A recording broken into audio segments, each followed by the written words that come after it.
Halo semua, pada video ini kita akan belajar mengenai sejarah Muhammad yang perlu diketahui oleh umat Kristen dan mungkin belum diketahui oleh umat Muslim. Oke, kita mulai aja ya.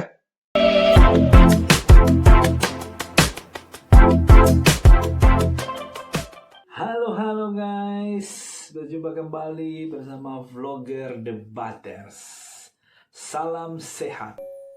Nah, menurut tradisi, Muhammad lahir pada tahun 570 Masehi dari seorang ibu yang bernama Aminah di Mekah. Ketika berusia 40 tahun, Muhammad mendapatkan wahyu dari seorang malaikat yang disebut Jibril pada gua yang bernama Hira.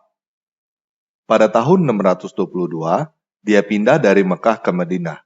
Peristiwa ini disebut hijrah dan umat muslim menghitung tahun mulai dari peristiwa ini. Kemudian, Muhammad berhasil mengislamisasi dan mempersatukan seluruh suku Arab. Muhammad meninggal pada tahun 632 dengan mempunyai beberapa orang istri, di antaranya bernama Zainab dan Aisyah. Nah, semua data yang barusan kita dengar didapat dari referensi yang disebut dengan hadis. Sederhananya, hadis adalah biografi tentang Muhammad. Salah satu hadis yang tertua dan paling terkenal adalah hadis Sahih Al-Bukhari yang selesai ditulis sekitar tahun 846, 212 tahun setelah Muhammad meninggal.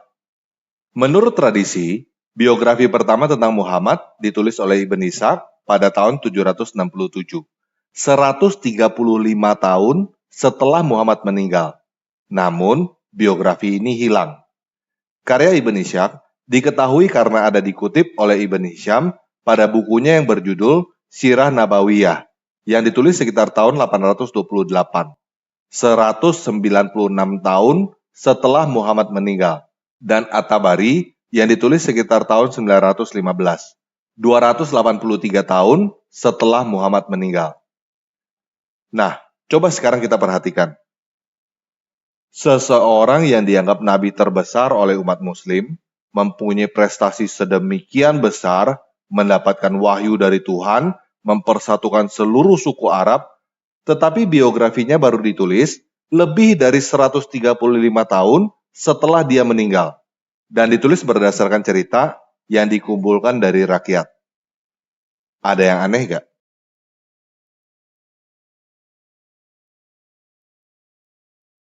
Oke, kalau kamu belum perhatikan ada yang aneh, saya mau memberikan tambahan informasi. Menurut tradisi, setelah Muhammad meninggal, kepemimpinan diteruskan oleh khalifah, yang artinya penerus.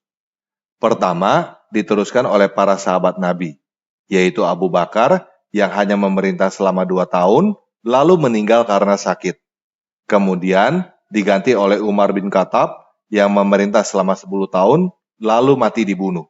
Kemudian diganti oleh Utsman bin Affan yang memerintah selama 12 tahun, lalu mati dibunuh dengan mengenaskan. Kemudian diganti oleh Ali bin Abi Thalib yang memerintah selama 5 tahun, yang juga mati dibunuh. Nah, dinasti atau kekhalifahan para sahabat Nabi yang disebut Rasidun ini tumbang pada tahun 661 dan digantikan oleh dinasti lain yang disebut dengan kekhalifahan Umayyah yang dipimpin oleh keluarga Umayyah turun-temurun selama 90 tahun.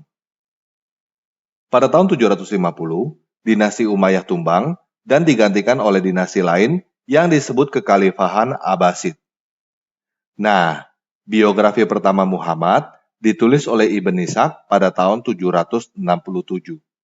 Jadi, selain berjarak 135 tahun, juga sudah 2 kali berganti dinasti. Semua cerita tentang Muhammad ditulis pada zaman dinasti Abbasid. Kalau teman-teman perhatikan, tentunya akan timbul pertanyaan, kenapa semua cerita tentang Muhammad baru ditulis pada zaman Abbasid? Apakah dinasti Rasidun dan Umayyah yang sedemikian besar tidak punya satu orang pun yang mau menulis tentang sang nabi besar? Atau semua catatan tentang Muhammad dari dinasti Rasidun dan Umayyah dibakar semua dan diganti oleh versi dari Abbasid? Atau memang semua cerita tentang Muhammad baru dikarang oleh dinasti Abbasid?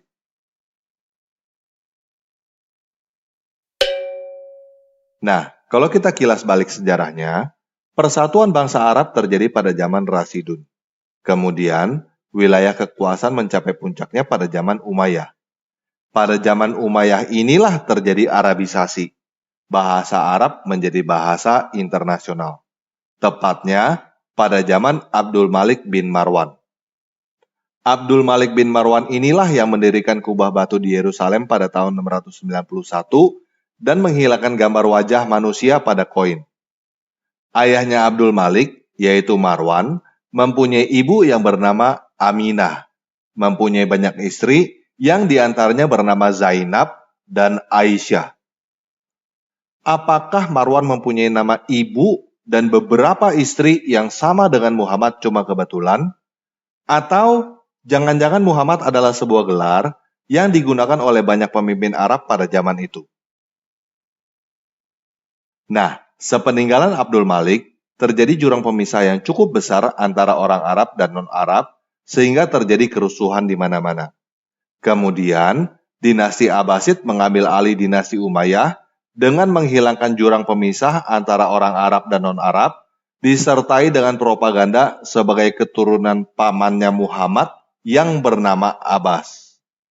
Pada zaman dinasti Abbasid inilah Islam berkembang dengan pesat yang ditandai dengan maraknya hadis yang terbit.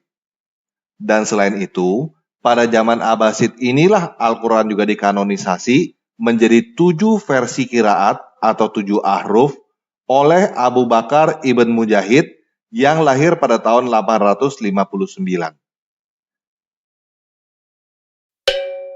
Nah, sebagai tambahan informasi, di dalam hadis Sahih Al-Bukhari nomor 6, nomor 2756, nomor 4188, hadis Muslim nomor 3322, terdapat catatan mengenai surat Muhammad kepada Kaisar Romawi Heraklius. Di dalam hadis-hadis itu, tercatat Kaisar Romawi Heraklius mengenali Muhammad sebagai Ibnu Abu Kabsyah, artinya anak Abu Kabsyah. Dan di dalam terjemahan hadis Muslim yang saya dapatkan, jelas tertulis bahwa Ibnu Abu Kabsyah maksudnya adalah Rasulullah atau Muhammad itu sendiri. Nah, sebelum adanya dinasti Rasidun, ada seseorang yang bernama Iyas ibn Kabisah yang menjadi gubernur di daerah Al-Hira. Al-Hira terdengar mirip ya dengan Gua Hira. Al-Hira ini sekarang bernama Kufah di Irak. Dulu, Al-Hira ini adalah ibu kota kerajaan Lakhmid sebelum Islam dan ibu kota dinasti Abbasid. Iyas ibn Kabisah artinya adalah Iyas anak Kabisah, dan dia adalah orang Arab dari suku Tayaye. Kemungkinan besar, Iyas ibn Kabisah ini adalah pemimpin Tayaye, dan sering disebut yang terpuji. Yang terpuji Iyas ibn Kabisah, dan yang terpuji itu bahasa Arabnya adalah Muhammad. Tetapi yang menarik adalah, Iyas ibn Kabisah ini adalah orang dinasti Persia Sasanid.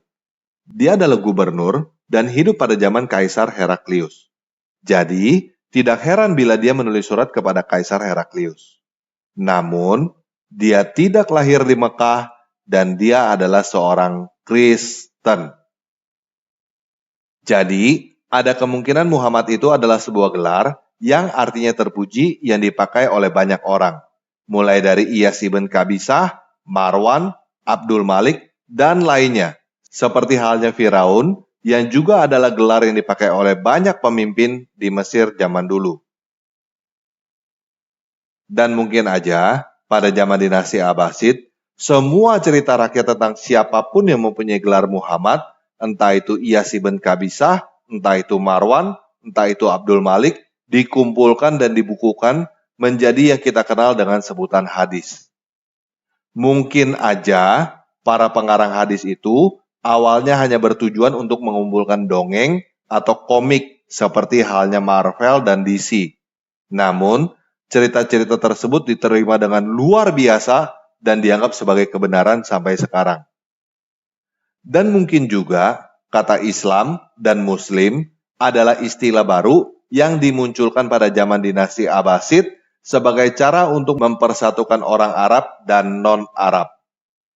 Semua ini masih kemungkinan, Namun, yang pasti, semua cerita tentang sang Nabi Muhammad itu diterbitkan pada zaman dinasti Abbasid. Nah, coba sekarang saya mau tanya kamu. Apakah kamu beragama untuk beriman kepada dongeng?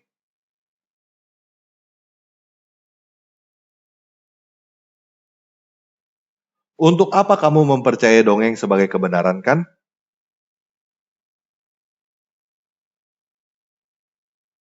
Kalau kamu sudah sadar bahwa apa yang kamu imani hanyalah dongeng, apakah kamu masih belum mau murtad? Nggak usah buang waktu untuk beriman kepada dongeng. Kamu bukan anak kecil kan?